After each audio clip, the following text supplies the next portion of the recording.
Welcome to Flat Earth Debate Live. I'm your host, Nathan Oakley, and if you are new to this channel, or you've not done so already, then be sure to subscribe. Hit the bell notification icon and join button if you'd like to become a Nathan Oakley 1980 channel member and keep up to date with the Flat Earth Debate.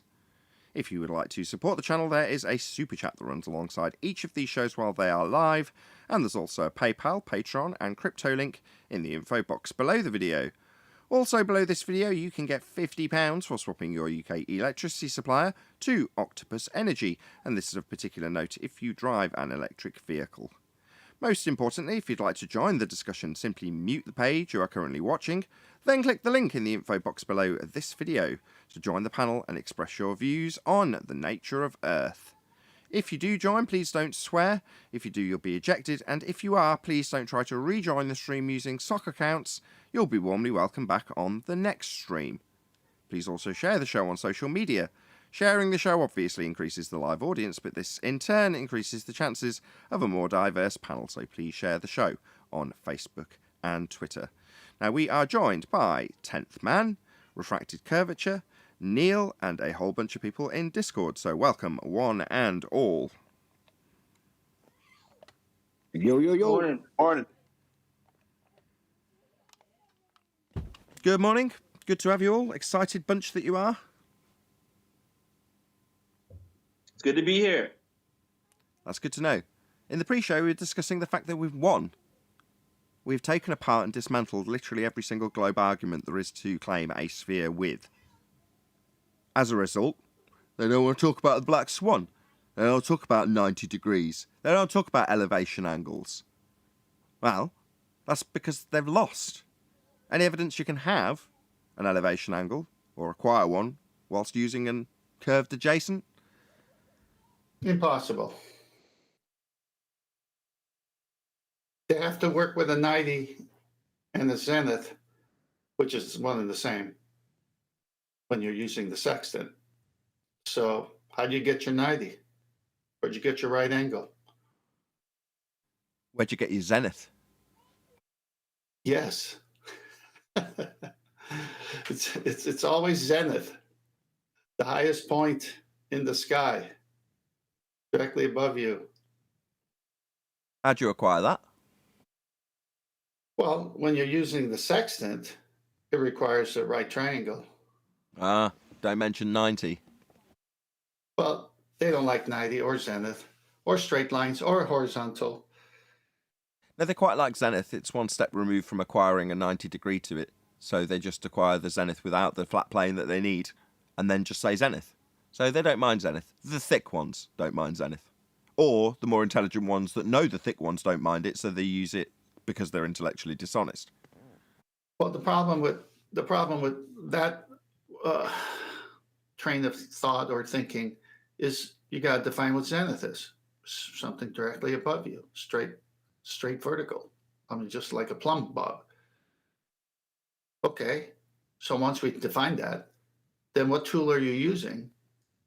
Oh, it's a sextant. Well, what's that? Well, that's an angle measuring device. Oh, well, what makes an angle then? Well, two straight lines that meet at a point called a vertex. So you need two straight lines for an angle. Okay, once you get your angle, what do you minus it from? Or subtract, should I say? Oh, from 90. Your zenith. Don't mention 90. They got nowhere to go, Nathan. Yeah, they haven't. They've genuinely got nowhere to go.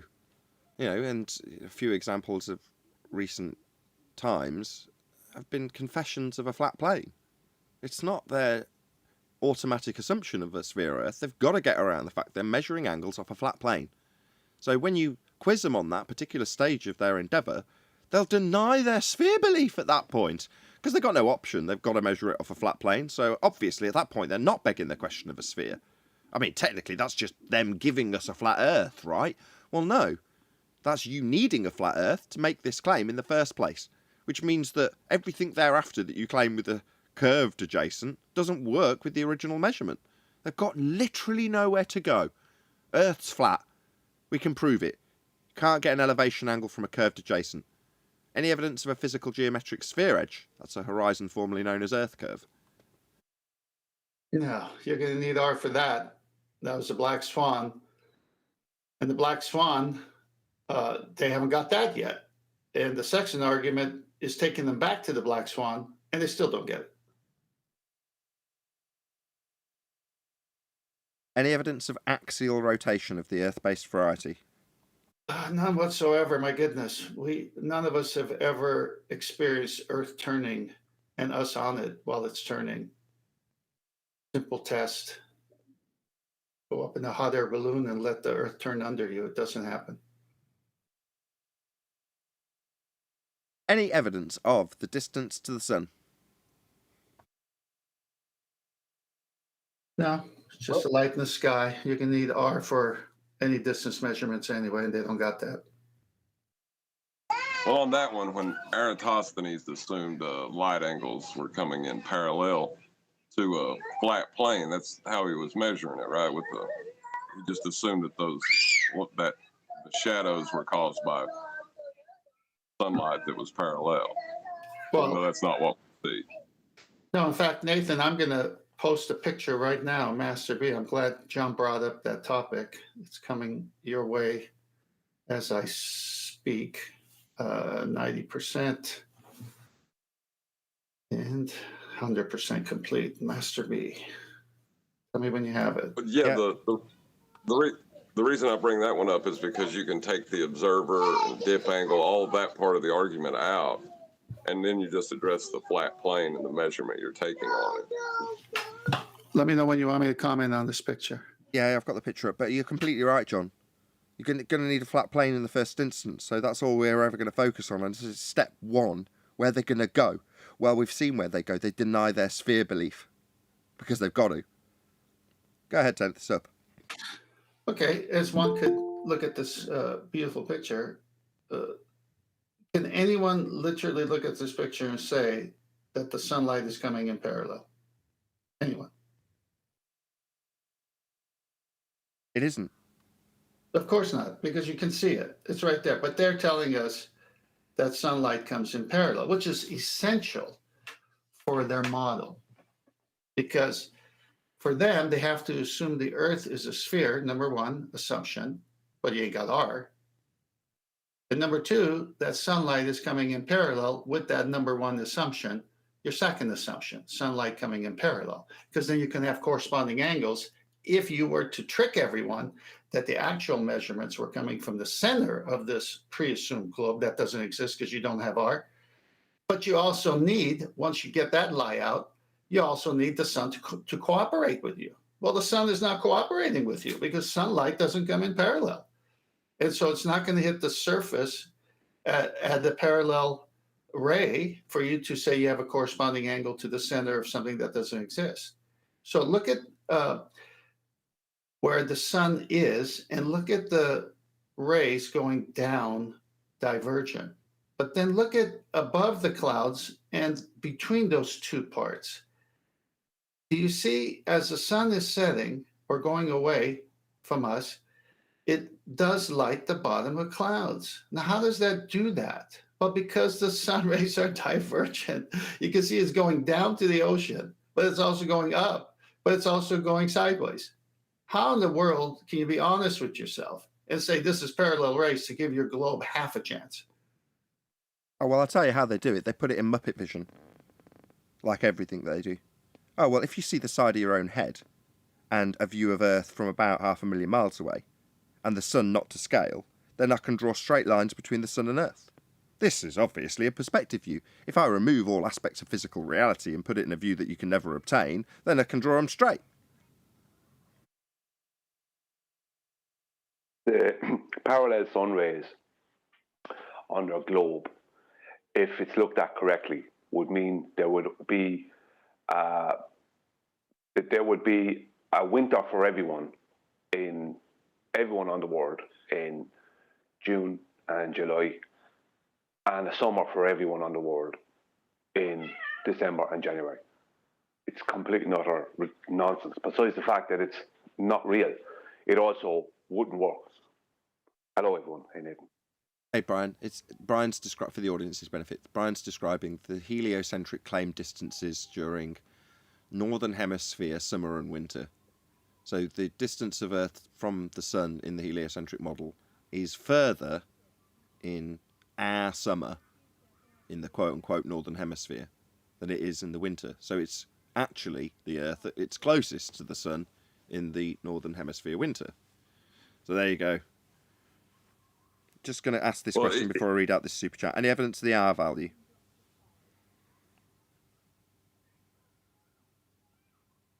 No, but I have a lot of people claiming that the horizon is physical in my comments of my latest videos. Did they touch it? Is that what they're saying? They touched the horizon? Oh, right, Well, they're saying that. Nathan, Well, I got a couple more pictures while Brian's talking. If you want to show. I've got a super chat to read out as well. Go ahead, Brian. Yeah, I'm just going to say, yeah. They're trying to tell me about how much dip there will be to the horizon from certain heights, and they're trying to take still shots of one of the videos. The show is all about the horizon, and they're trying to curve it as much as possible and claim it's physical. Okay, so as Adam's not here, I'll do it on his behalf. So that's then back to claiming the horizon's a physical geometric limitation known as Earth curve, debunked by the Black Swan. So they're back to drawing a tangent line to it, right, Brian? Oh, how quickly we forget. It's only been 2 years of you telling us that you don't have that straight line. For you to now just tell us that you've got a straight line and you can measure the dip to it. Oh, no. No, Black Swan. We've debunked your geometric tangent point horizon that you're now calculating dip for. It's all refracted in atmosphere, sphere-shaped air at a rate based on R that you can't get anymore. So, Colby Boneman, hopefully I'm saying your name probably incorrectly, but there we go. Thank you very much for the super chat. It says, a long-time friend of mine claims to have, quote, done the math, but can't give me a straight answer for the R value. What other metrics should I ask him for? He only needs R. Every claim that they make is based on R, with an exception. I used to say that every single claim to be globe-proof would start with the assumption of the R value, i.e. that the Earth's a sphere radius 3959. That's not true. Some of their claims require a flat plane in the first instance. So the other metric would be to ask him how he can acquire an elevation angle with a curved adjacent. That would be a sphere Earth beneath his feet. I'll just repeat that. Ask him how he can acquire an elevation angle with a curved adjacent. That would be a sphere Earth beneath his feet. And with those parallel sun rays, they're still measuring an angle somehow because, Eratosthenes supposedly measured the angle at the well and the angle in Siam, but he measured an angle. He didn't have to worry about a dip angle. He didn't draw in a geometric horizon. He didn't do any of those things. He just used a flat plane. He did, didn't he? Just measure the angle. Utilised an elevation angle to gain. What's that? A flat plane? Yeah, that's right. That's what you're using when you measure an angle.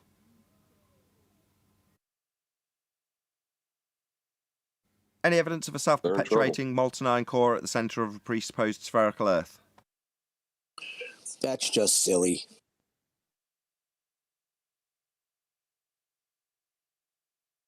Well, if you accept everything else is true, and that you can get an angle with the curved adjacent, and that the horizon is a physical geometric obstruction, then, it won't be that hard to convince you that something's violating, the second law of thermodynamics on the inside of Earth. Any evidence you can have gas pressure without the necessary antecedent of a container to press upon? Do you need a container, Nathan? Yes, you do. To press upon.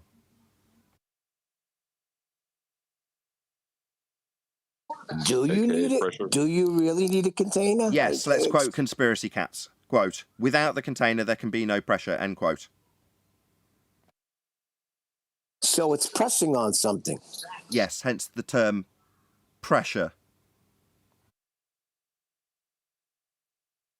So no evidence you can have gas pressure without a container. In this image now, the blue bit is claimed to be a sky vacuum. An area of volume the gas we're breathing could fill. because gas expands in all directions and will only change direction if it's impeded by something. So, once the gas reaches what they claim to be the Kármán line, there is nothing impeding it from carrying on into the blue bit in this picture, which is claimed to be a vacuum. We'd all be dead if space was real, because the gas we breathe would fill that space. Entropy increase. Check out the second law of thermodynamics. Got a couple more questions before we get to the rest of your pictures. Any scientific evidence of gravity?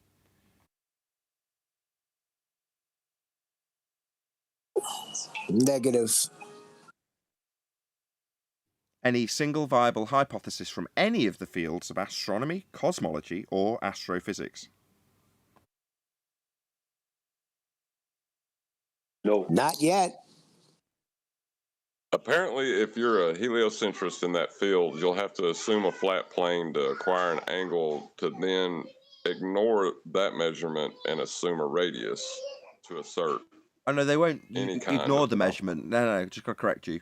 They'll utilise the measurement they took from the flat plane we all dwell atop to move forward and assert that the plane they measured to give them the angle to make the assertion that it's bent no longer exists. I know that's a bit of a mouthful, but they're absolutely going to utilise that angle that they took. The measurement from the flat plane will be the basis of every bullshit claim for a sphere thereafter.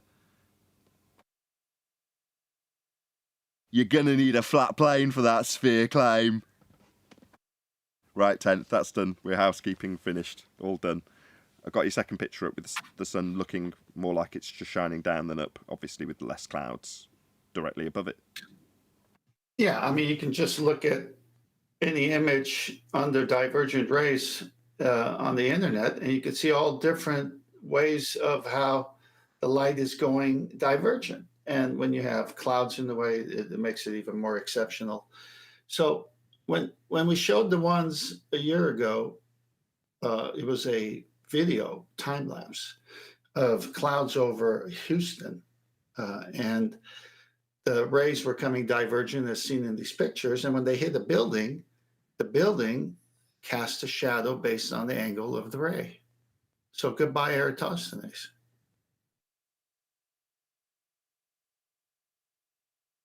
But wasn't he measuring angles? My whole point is if the sun's directly overhead, it doesn't cast a shadow, or it's very tight over a pole. As it moves away from the pole, the direction of the shadow increases and increases as the sun is getting lower to the horizon. And that could only happen on a flat plane. I realise that I'm completely undermining your point, which is perfectly valid, 10th. But as John just made that point in the interim while you were waiting to round out your perfectly valid point that's now being undermined by John, I mean, when it's done to me, I can't remember what I think it's axial rotation. So I'll go through, because I'm quite smug in the fact that I've got a pretty comprehensive understanding of Coriolis drift at this stage. I don't mind saying so myself. And when I go through that, now completely useless information, and John just says you're going to need half of that, it essentially undermines every aspect of that exemplary knowledge of Coriolis drift, which we don't have on a turning Earth, because we're not on a turning Earth. Meanwhile, you've only got to say, yeah, you're going to need an R value for that axis that you're claiming with a rotation value in radians. You're going to need R for that, undermining the entire argument, right, like I've just done to you. But just because I've done it and I want the audience to be clear about this, and you clearly don't want to reiterate John's point for him, what was he doing again? What was he measuring now, John?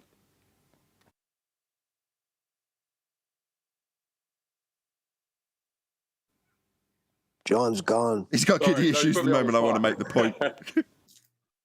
He's measuring an angle. I was going to need a flat plane for that. Indeed. Yes, your point's perfectly valid, 10th. Absolutely. The light isn't coming in parallel. No amount of Muppet vision with the Earth and the Sun both in the same image is going to save you from the fact that that is not what it does in reality. Here it is on screen. Well, that's why this can be the year of the sun, because it's joined to the sextant. You just don't shoot the sun, obviously, with a sextant. You can shoot the moon and stars and 57 navigational stars and some planets, Mars and stuff like that. But the whole point is that light has to come in parallel, because they are saying, look, okay, now this is me talking outside of me. Look, we know you can't get an angle from a curved adjacent, so we got to get it from the center of the Earth. And that doggone light better come in parallel or else we're busted. Yeah, don't. They're busted. Shout out to Good Servant, who's joined for another 17 months. Good Servant's actually a YouTuber, so check him out. He's got a Christian stream, and he has quite some in-depth discussions, so I say. I was listening yesterday. Good show, by the way, Good Servant. Go and check him out on YouTube, as he does a live stream, typically on a Sunday. Maybe you do others, but I haven't caught them. But thank you very much indeed for renewing, I presume, your Nathan Oakley 1980 channel membership, Good Servant. Really appreciate the support. Thank you very much indeed. So as I said at the start of the show, when everyone wasn't particularly warmed up, even though we had half an hour of pre-show, we've won. There's going to be people who see the title and go, oh, it's not much of a debate. Well, no, it's not. We've won. You know, we can take on the people who come into this stream with our arms tied behind our back. Now, typically, I've got no particular interest in visiting the Muppets that are out there on the anti-Flat Earth side, but there are occasions that are remnants of the disdain I held when I did have a tiny degree of empathy towards these people still remains. Hence, I went on to Charles's show to call him a liar, which he is. Because that's what it's now boiling down to.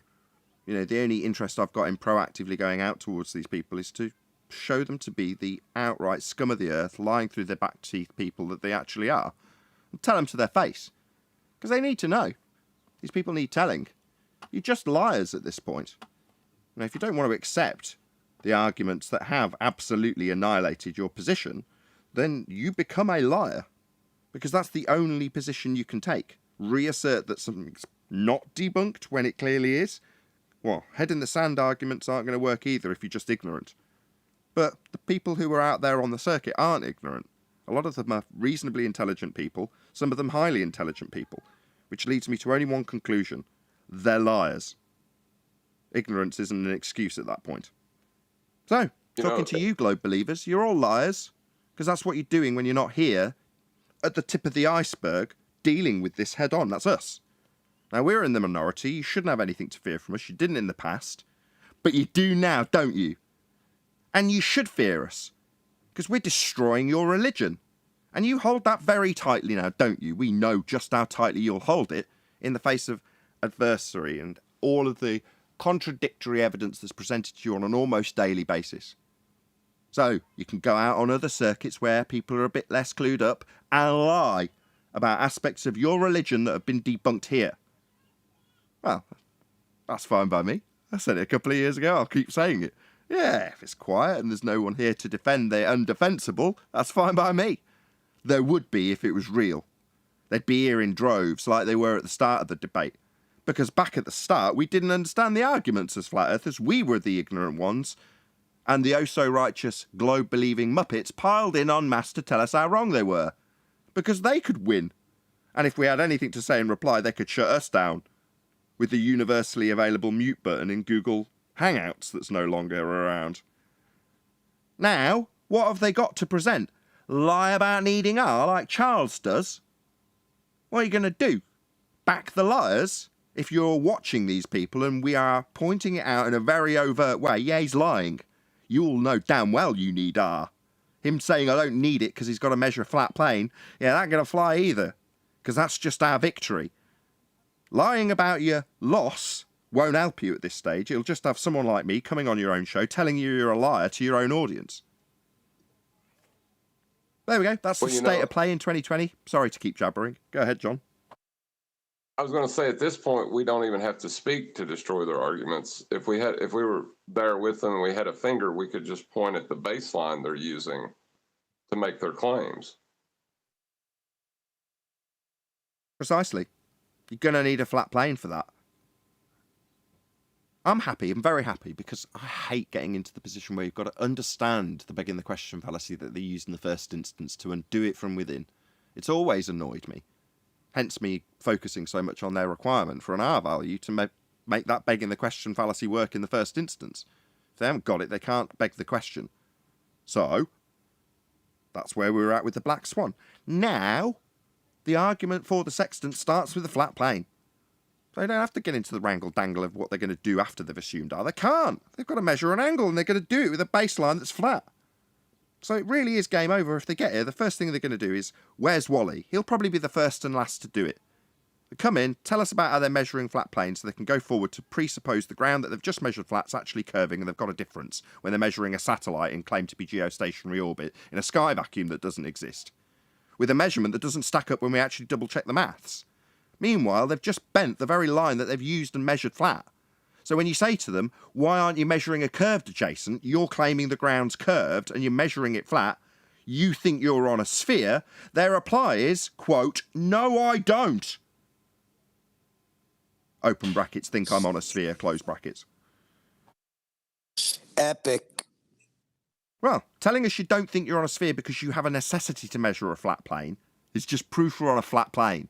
That's where we're at in 2022. We ain't going anywhere.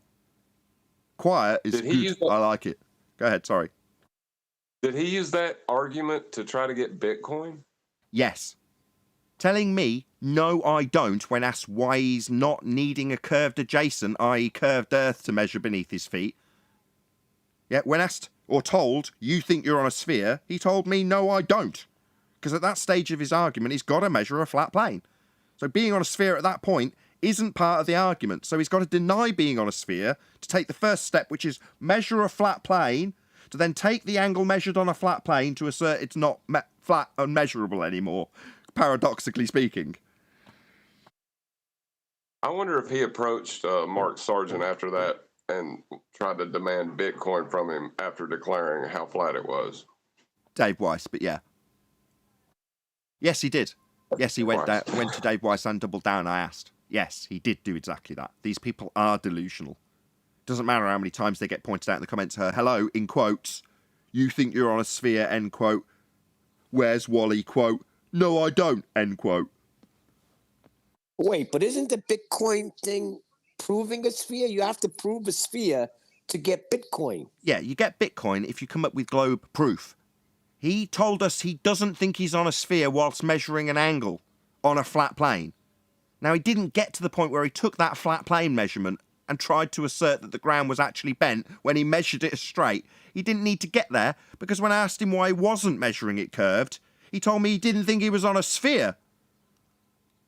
Now, when I quizzed him on it, or when I replied to one of his comments, chanting that he needed Bitcoin, and I kid you not, yeah, he told me that he thought I was begging the question for him at that stage. That was his defence.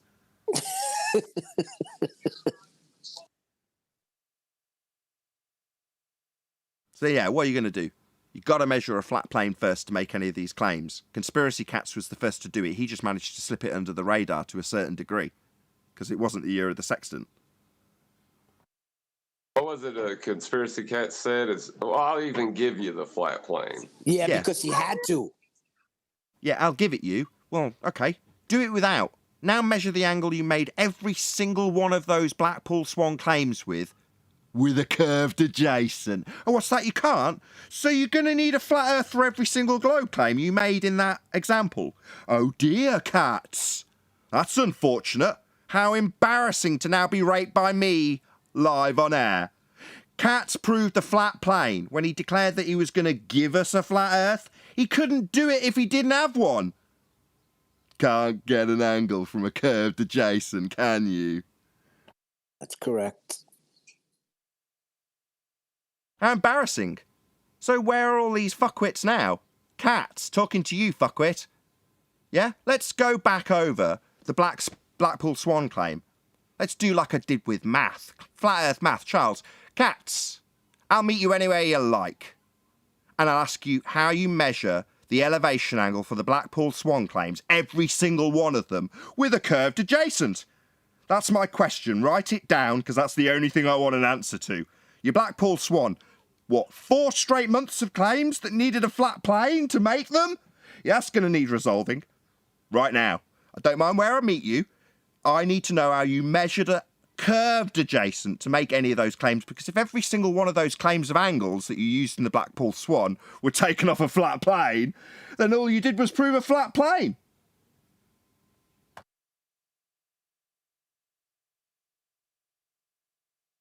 Yeah, and you got Charles still in your chat when you add your show the other day, defending himself, Oh, you saying, mean "When have lying? I lied?" Yeah, doubling Yeah, I down on said, his lie.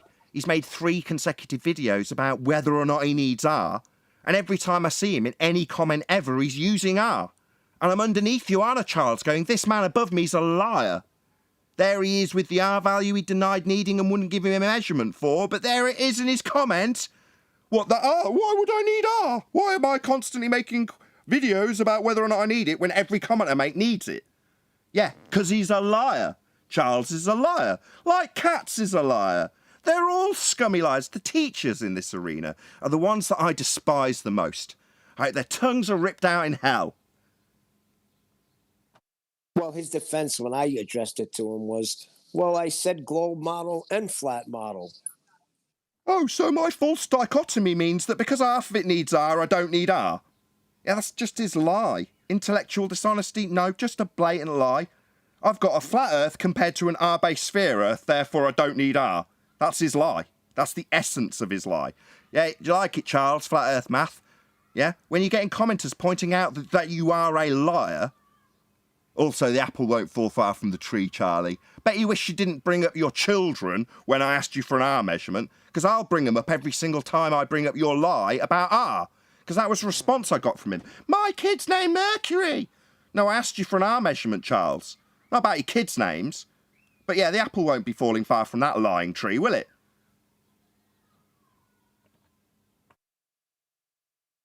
Yeah, So, I yeah, couldn't believe that. Go on. I couldn't believe he brought his kid into the argument rather than just answer the damn question. That's creepy. Yeah, he probably did it because he thought if I bring my kids in, they'll get attacked by this flat earther and I can use that and focus on that. Yeah, every time I bring them up in response, I point out that he was the one to throw him into the argument when asked for an R measurement. The one he didn't give me and lies about perpetually. That same R lie that he makes. Well, he dragged his kids into it when he was asked in my chat. That's what he does. Well, doesn't change the fact that every single time he asserts a sphere Earth, he needs an R value. The 3959 he blurted out then muted me. Yeah? He can't measure it anymore. So when that's pointed out, he says he doesn't need it. He lies. Well, you'll just go down forever in history as a liar, Charles, because that is precisely what you are. A liar. No two ways about that anymore. Keep doubling down on it so people can see you lying to them too in the comments. Yeah, and if you're figuring something out, you're measuring it. That whole, we got to know the shape first. We got to figure out the shape first. That's the whole point in measuring. Yeah, what a crap line that was. Yeah, I couldn't believe that one either. That was like, but that's why he's asking you for the measurements that you're claiming to figure this out with. Yeah, he lied about that too. Figuring things out isn't measurements according to flat Earth math. Yeah, when we're figuring it out, we're not doing math. It's not exactly my name or anything. I don't mean figuring it out because obviously I can't measure R. So I'm going to lie about needing it and say that figuring out doesn't mean measuring anymore. Just a liar.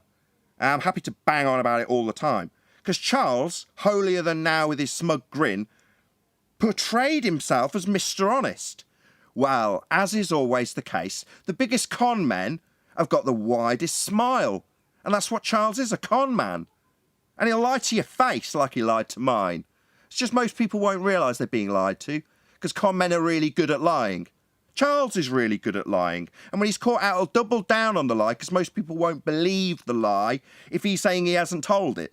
Well, that's all right, Charles. I'll still be here next week telling people about how you've lied about needing R in every comment that you use it in, which is all of them. And If go on, Brian. sorry, and if he's stating we need to figure out what shape it is, that means he's automatically looking straight past it ever being a horizontal plane. Because horizontal plane is not a shape, it's an aspect. So when he states, and any of them state, we need to figure out what shape it is, it means they're making a point of looking past the reality that we deal with all the time. And it's not like we don't understand what shape they automatically presuppose when we've been here for 7 years. suddenly their basic premise that we're on a sphere has to be denied. That's what I'm talking about. We can add Charles to that list. It's not just where's Wally. Because Charles has done the same. When it comes down to brass tacks, he's got to deny the premise of his claim in the first instance. Oh, well, we don't know. So first we must, quote, figure out the shape, ignoring all aspects of a flat plane. Because it's got a shape. Yeah, we know you think it's a sphere, though. Oh, no, because that would mean I need to give you an R value I know I can't measure, so I'm going to lie and say I don't need that. Figure out the shape is what I'll blart out 50 times, because it seems like I don't need to assume R in that statement, when I've spent the last 7 years that I'm aware of telling everyone Earth's a sphere, and every example and every video and every comment has that assumption that needs R in it. But I'll deny needing it, even when I'm commenting about Earth being a sphere and the, quote, heliocentric model. I'll deny needing it because he's a liar. Charles, flat Earth maths, just scum. Well, even with that, Sextant as an angle measuring device needs a baseline for measurement, and the circle of equal altitude, the radius of the GP of the sun or moon or star, could be 4,000 miles. That has to be a straight line to the observer. So just using the sextant, you already know that the surface you measured is flat, horizontal, straight for that distance, and you could double that because the diameter would be double that, because someone could be on the other side of that circle of equal altitude on the same circumference of the circle getting the same angle. All shapes have a center. All shapes would have a center. Now, they wouldn't all have a radius, obviously, it's not a circle or a sphere, but all shapes have a center. So when the states are trying to find out what shape it is, they're stating that they're working off the pre-assumption that there is a center point. But why do you have to skirt around the fact that they assume a sphere? Suddenly it's got to be, no, we'll start off by figuring out the quote-unquote shape. Sorry, are we suddenly under the misapprehension that you think you're on a sphere? Because I'm pretty much convinced that that's your position, unless you want to deny it. When you're measuring the flat plane you'll need. Right, cats? Yeah, you'll give us that, will you? Yeah, I'll give you something when we speak. Make sure we all let know cats. No. I'll meet him wherever the hell he likes. My question I specifically want an answer to, though, given that he's begged for the last God knows how long to meet me on a quote-unquote neutral platform, like Charles is where he can mute me when I ask him for an hour measurement. Yeah, I'll meet you on that neutral platform, cats, and ask where you got an elevation angle when you, quote, gave us a flat Earth. How'd you measure the same exact angle off a curved adjacent? That's what I'll be asking.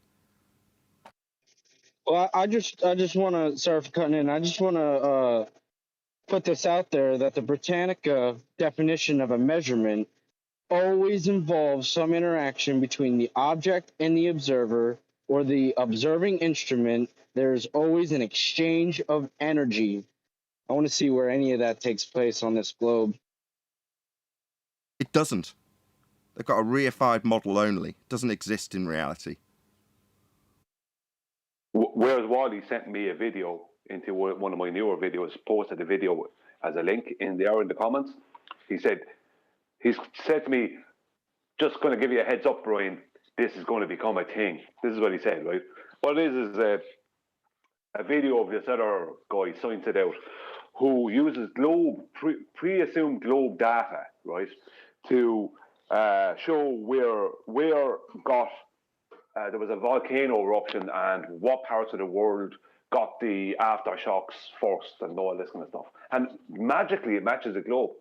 So, of course, the only question I asked the both of them, and I don't think I got any reply from any of them, is, was there a 15-degree of an hour drift of the smoke? No. I didn't understand that, Brian. Sorry, Nathan. Yeah. Basically, they have a claim about a volcano eruption, right? That's their latest globe claim. And how it matches a globe, all the aftershocks of this eruption matches a globe.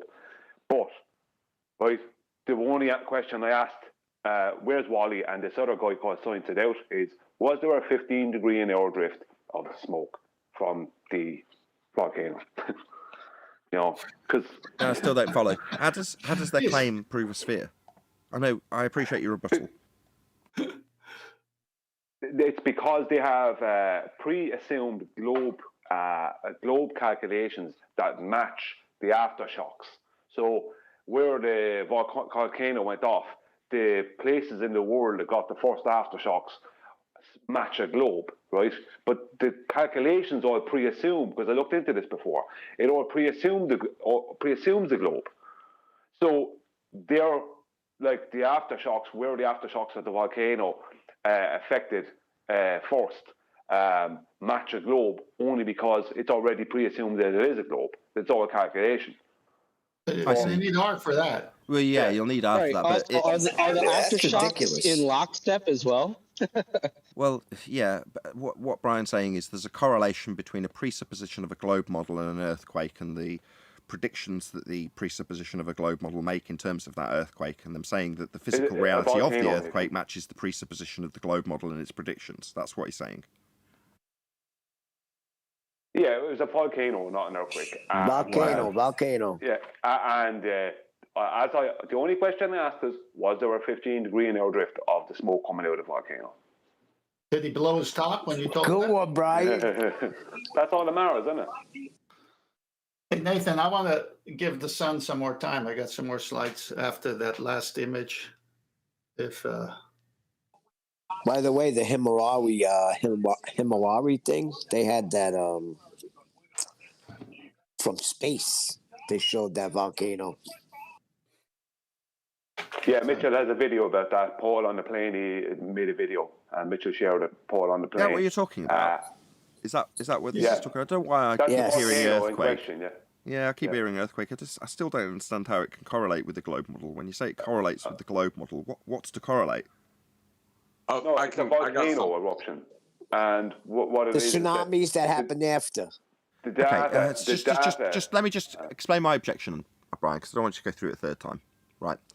So if I say I've got a hot dog model of Earth, and on the hot dog, the tip of the hot dog's got this particular position where this volcano goes off, and I say, look, my hot dog model of Earth predicted where the aftershocks, did you say, would go, and the smoke and things like that. Yeah? But so what? Correlating my hot dog with that, what does it? How does it prove it? I fail to follow how the claim in the first instance proves the sphere. Yeah, but that's it. It's just a begging question. It's just all their data is based on the globe. So they're just begging the question. They don't have our value. Okay. And as I said, what I asked about the smoke was there a 15-degree an hour drift of the smoke that was coming out of the volcano? Okay. No, okay. they're gonna. Just one claim sec, that. John. The reason I'm kind of doing this is because why did I? Where's Wally? You've said at the start of this is something that's going to be a big deal. So you expect more than 2015 level garbage. You don't expect it to be this base. So you just begging the question of a sphere model then. You don't expect it to be. You think there's going to be a bit more substance to it. So I'm looking for substance where there's none there. It's just crap. Well, okay. the problem with the hot dog model is even if it loses, it's a winner all the time. There is substance to this argument, though. Hold on. Is everyone catch up on this? Nice. I'm glad you mustered that up. No, they're measuring, like when they receive these signals, they're going to assert that there's an angle that they're receiving them from, and correlate that to a sphere. Well, what do you need for an angle?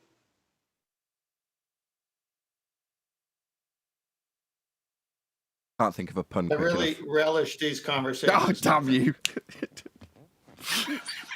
You know, you're too fast for me. Right, I've got your onion. Pictures of this. Okay, I've got your thank you. picture of an onion ring up. Yeah, perfect. All right, so let's take the globe model down again. So this is what they're saying has to happen. You can see the sun and rays are parallel. And then if we go to the next slide, you're going to see parallel sun rays. These angles are the same, and it shows a spherical Earth. Are you on that one already? Yes. Nathan? Okay, good. So that first one shows it from that view. This one shows it from this view, and this is a must for them. This has to happen. Forget about everything if this doesn't happen. Go to the third picture, and we're going to show sun rays coming into Cyan and Alexandria, our good friend Eratosthenes. and you can see that one. And then the next picture shows you a more colorful version of Alexandria and Cyan and how the sun rays must come in parallel for it to all work. So we can go to that one. So it's very important on their model that the angle is taken from the center of a presupposed sphere, and the sun has to cooperate. It's got to be parallel rays, or it's not going to work. And then what do we see with the re-image of the divergent rays in real time? Our reality is that picture of what the sun is actually doing over this plane. If you can show that picture of the divergent rays in the clouds and over the ocean. So it's impossible for them to get the sun to cooperate with them. Okay. So then what would happen if you have divergent rays on a flat plane? Go to the next picture. And you see a horse area with fencing. And obviously you can just by this picture know where the sun is, even though you don't see it, because the shadows cast where it is. You could tell because you've experienced this yourself. Go to the next picture. And you can see in this park where the sun would be. Is the sun coming from the right or is the sun coming from the left? The shadows are cast to the right, so the sun's coming from the left, right? And then the last picture, everyone's seen their own shadow. Is the sun in front of you? No. Is the sun directly overhead of you? No. It must be behind you because you're casting a shadow. And since we know it doesn't come in parallel, the globe model dies right there because the sun has to cooperate with their fictitious globe model, center of the earth measurement, and it doesn't. That's why the sextant is such a good argument. Epic. Well, I just wanted to bring something up about the P waves, S waves, and volcanic measurements. They're going to assert that there's an angle that they're receiving those signals from. In that argument, at some point in that argument, they have to assert they took a measurement with an angle that they're receiving that signal from. Okay, so you're and saying they'll need a flat plane for that. I thought you were going towards you're going to need R for that, but you're going to need a flat plane for that. Hold on, measure. So you're saying when they measure the angle from the primary and secondary waves, they're going to need a flat plane to measure the angle from the bounce inside the ground? I don't follow. Well, yeah, they have to take the measurement from the surface, right? Well, you still have the curved adjacent problem if you don't use a flat plane.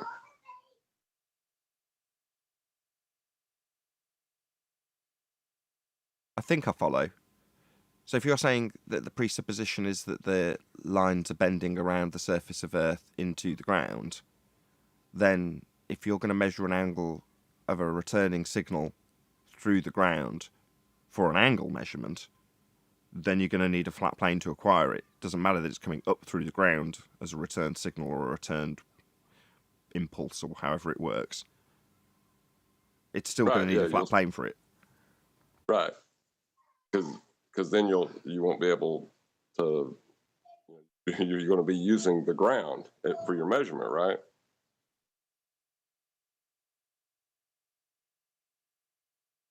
Yeah, I'm just wrapping my head around it, and yeah. Yeah, you wouldn't be able to get an angle like that if the ground was curving. Okay. The sextant wouldn't work if the ground was curving. No, just one sec. Just one sec. Yes, that's correct. So, in terms of the assertion of P waves and S waves, although we often hear that, but should anybody in the audience encounter this argument, you're going to need a flat plane for that. Yeah. Well, how reliable were the P waves and S waves during the Kola Super Deep Borehole expedition? How reliable were they? Sorry, 1 second. Just leave me 1 second. How reliable were they for the Haitian earthquake or the Turkish earthquake within the past decade? Where were they then? So they're only reliable when they prove a globe. We all molten iron core, eruption of volcanoes when it suits them. But when it comes to actual reality, they're totally not reliable. Go on, Doc, sorry. Yeah, but they're still utilizing a flat plane for those inaccurate claims.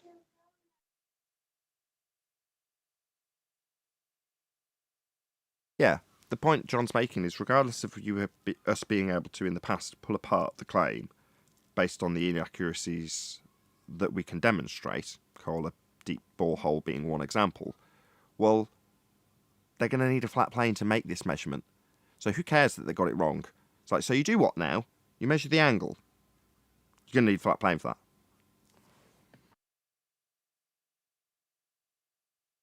Yeah, whether it's coming from the sky or beneath you, you still, for it to be an angle, you require that flat baseline.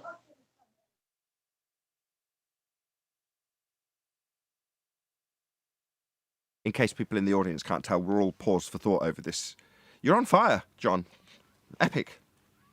I'm so glad there's no extensive knowledge of molten iron core information that I go through on an almost daily basis with fundies that this undermines.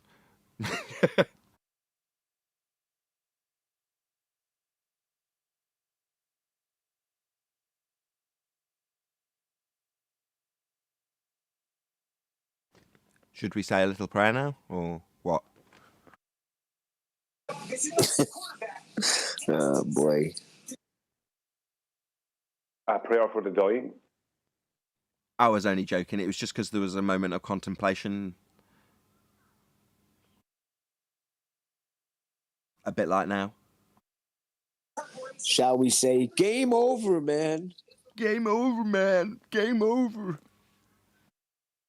Well, they fell Especially for the Cowboys.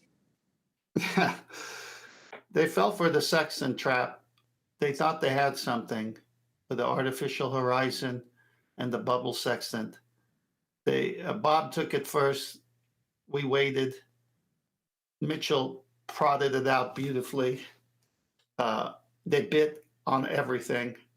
And then we had to show them there's no dip correction requirement when you shoot the horizon at sea level.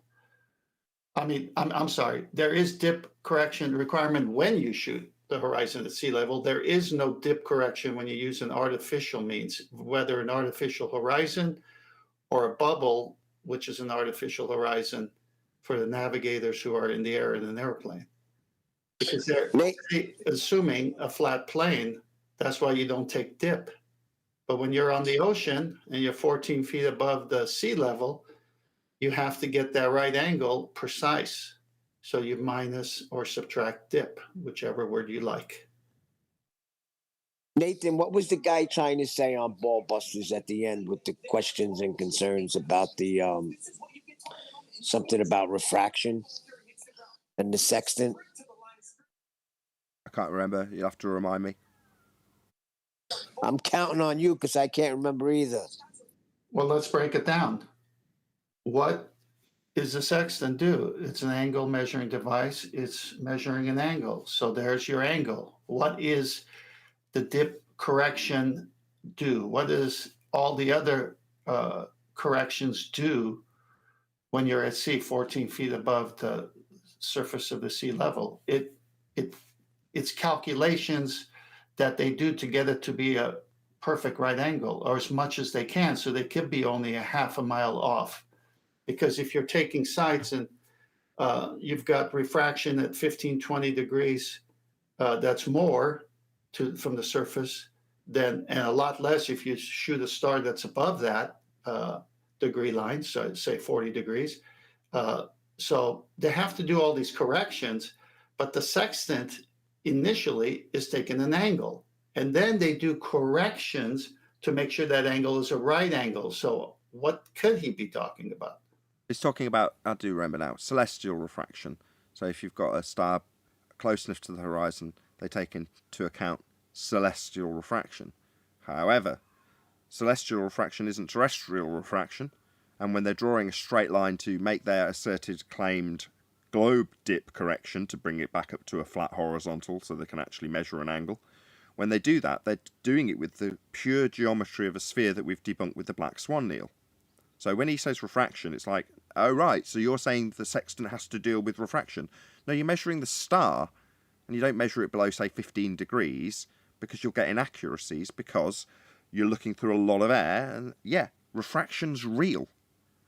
But terrestrial refraction is sphere-based refraction based on R, and nothing to do with the star measurement. That's a different type of refraction. So yes, light bends. Does light bend through sphere-shaped air at a rate of R? No, it does not.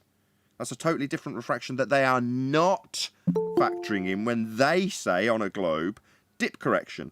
They're talking about dip with a straight line to a tangent point, Neil. Got it. Sorry, Neil, one. No, I was just going to say I got it.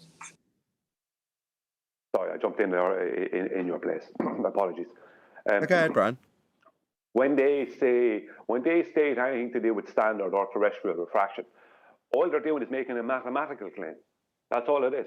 It's backed by absolutely nothing. As QE says, where do they get the sphere-shaped air? Yeah, but that's, you know what I mean? So it's a different type of refraction. As Adam has just joined, this is typically your baby, or you're the one who brings it up every time someone else mentions it, Adam. But when they're doing this dip correction, they're making it the physical geometric horizon again. It came up earlier, you just went around, so I basically took your place and said, hey, I'm Adam now, and they haven't got a geometric horizon. Yeah, for them to be able to make sense of the mathematics, the way they make the mathematics make sense to them, and the adjustment in their head is to realign with the leading edge of the ball. That's the purpose. They recognise that the leading edge of that ball can't be at a tangent to the top of the ball, so they presuppose that that's the case and make an adjustment for it. But again, to bring it back down to a straight line again, as a horizontal line. This is the weird thing again in their head. See, it's a horizontal line perpendicular to the plane, flat to the plane, but see, in their world, that's not right. All you're trying to do is just create something that's in the same orientation as the tangent. Because once you've done that, you're going to take it to the centre of the earth, which is their error, isn't it, really? But yeah, the fundamental premise is that you are reifying the horizon into a physical location that has an angular adjustment away from horizontal. Right, and that angular adjustment is done by way of their tangent, which is a straight line.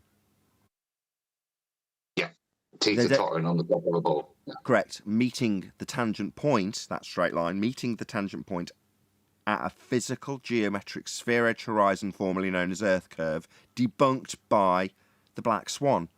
So 2 straight years of telling us that that line doesn't exist and is bent. So when you do your dip correction for your sextant, when it's not height of eye correction, the reality of dip correction using a sextant, it's your claimed sphere dip correction, then you're using a straight line we've already debunked, and you've told us for 2 straight years you haven't got. It's all refracted. So you can't do that straight line tangent point dip correction, even though it's folly to begin with, because you haven't got the straight line. Further to that, the actual reality of dip correction is a height of eye correction to bring you down to the horizontal plane. Now, it just by coincidence is the same horizontal plane that they say they're correcting up to. So from a line of sight that's straight down to a tangent point Earth curve edge to correct for the flatness that you're actually going to measure. Either way, the correction is for a flat plane. In both instances, the sphere dip correction is making it flat again. They're doing it erroneously in a manner that doesn't actually comport with the horizon we see. We've debunked their geometric horizon. They haven't got a straight line. They told us for 2 straight years. Any last comments before we round out and ask everyone to stay tuned for the after show? No, don't round out. I have one more slide that you need to put up. 4 more slides that you need to put up. 4 more slides. You've got 60 seconds. Yeah, okay, let's do it. Let's go there. Tell me when you're up. Yeah. It's up. Okay, so the first one, I'm going to make sure I'm with you, is the one from Wiki. So it says here, correct for dip to account for your distance above sea level. Dip refers to the difference between your elevation and the actual level of the horizon. It's pretty clear, isn't it? Next. This one says it gives the dip in minutes of angle for various heights of observer's eye above sea level. Pretty clear there. Next one shows a picture, and it shows a boat with a sextant, and it says height above sea level 2 meters. Must subtract dip of the sea angle. Okay, so you got that. Now we go to the Nautical Almanac and we read what dip correction is. Dip correction is computed in the Nautical Almanac using the formula, and then it says where dip is in minutes of arc and h is the height of I in feet, the correction includes a factor for refraction. The Air Almanac uses the different formula intended for air navigation. The differences are of no significance in practical navigation.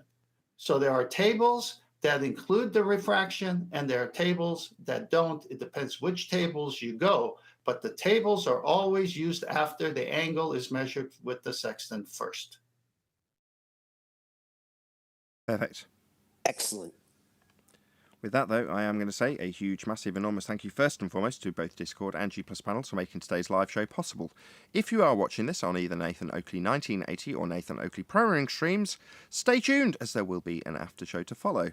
Another thank you to all of the live participants for hitting the super chat, liking, commenting, sharing, subscribing, and all that good stuff. Once again, stay tuned if you're watching on a programming stream. I've been Nathan Oakley, and I will see you all in the next video.